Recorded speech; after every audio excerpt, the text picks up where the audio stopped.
exercises in this series of videos using the rings. We're going to go for press-based motions. We're going to start with a push-up, and then we're going to do something called a scap depression. You might know it as a reverse shrug. And then we're going to go into a dip.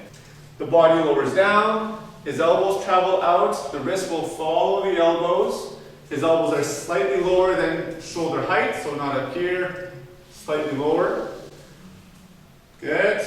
And his depth is very good. What you're going to find is there may be a tendency to want to go all the way down in the push-up to the point where you feel a large stretch coming through the front of the shoulders.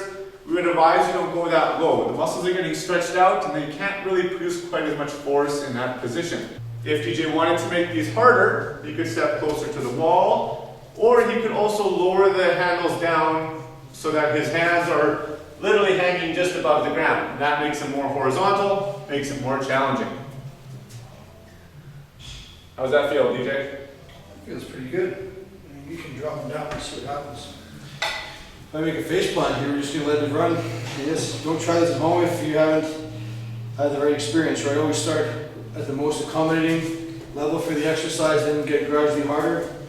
Don't try the hardest or the most challenging first because it could end up in a train wreck.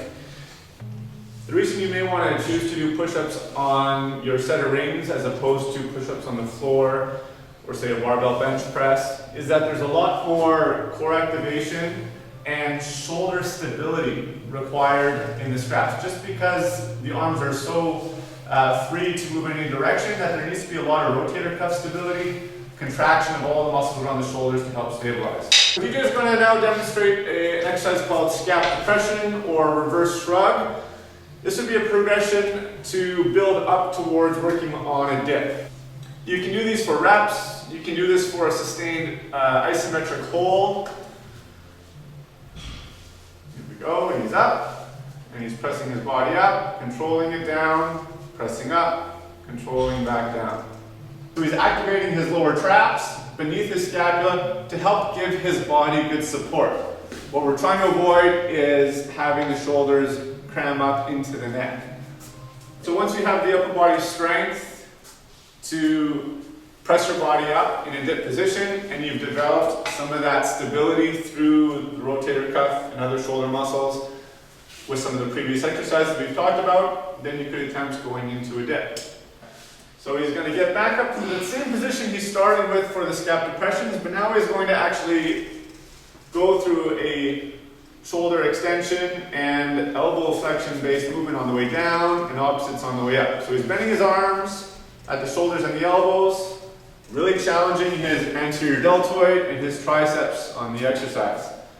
Again, a lot more challenging than if you were to do it on parallel bars. Yeah, it's tough. It's challenging. I recommend it. I mean, obviously, the more you do it, the easier it's going to get, right? Just try it. See how you go. Start off low. So the progression Sir mentioned too. Just scap depression to start off with. Perfect. Thanks very much. We got to work on our clothes, eh? That was tough, Stuart.